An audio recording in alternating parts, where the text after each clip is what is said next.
ദൈവത്തിന് സ്തുതി. 2025 ജൂലൈ മാസം 10 സിറോ മലബാർ സഭയുടെ ആരാധനാ കലണ്ടർ അനുസരിച്ച് ഇന്ന് ശ്ലീഹാകാലം 5 വ്യാഴം. ഇന്നത്തെ വചനഭാഗം.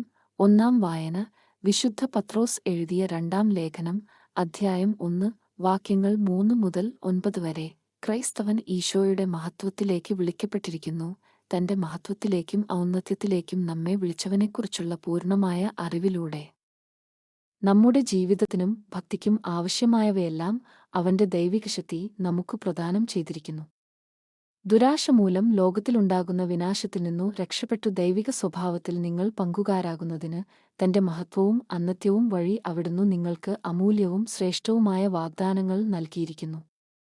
ഇക്കാരണത്താൽ നിങ്ങളുടെ വിശ്വാസത്തെ സുകൃതം കൊണ്ടും, സുകൃതത്തെ ജ്ഞാനം കൊണ്ടും, ജ്ഞാനത്തെ ആത്മസംയമം കൊണ്ടും, ആത്മസംയമത്തെ ക്ഷമ കൊണ്ടും, ക്ഷമയെ ഭക്തി കൊണ്ടും, ഭക്തിയെ സഹോദരസ്നേഹം കൊണ്ടും, സഹോദരസ്നേഹത്തെ ഉപവികൊണ്ടും സമ്പൂർണമാക്കാൻ നന്നായി ഉത്സാഹിക്കുവിന്.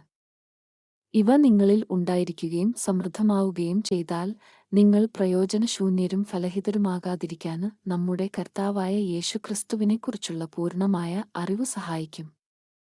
ഇവയില്ലാത്തവന് അന്ധനും ഹ്രസ്വദൃഷ്ടിയും പഴയ പാപങ്ങളിൽ നിന്നു ശുദ്ധീകരിക്കപ്പെട്ടു എന്ന കാര്യം വിസ്മരിക്കുന്നവനുമാണ്.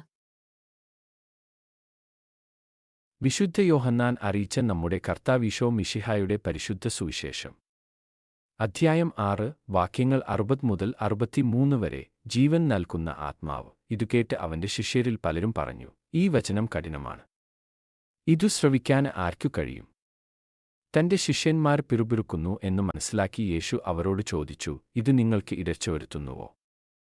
അങ്ങനെയെങ്കിൽ മനുഷ്യപുത്രൻ ആദ്യം ആയിരുന്നിടത്തേക്ക് ആരോഹണം ചെയ്യുന്നതു നിങ്ങൾ കണ്ടാലോ? ആത്മാവാണു ജീവൻ നൽകുന്നത്, ശരീരം ഒന്നിനും ഉപകരിക്കുന്നില്ല. നിങ്ങളോട് ഞാൻ പറഞ്ഞ വാക്കുകൾ ആത്മാവും ജീവനുമാണ്. ദൈവവചനമാണ് നമ്മൾ ശ്രവിച്ചത്. നമ്മുടെ കർത്താവായ മിശിഹായ്ക്ക് സ്തുതി.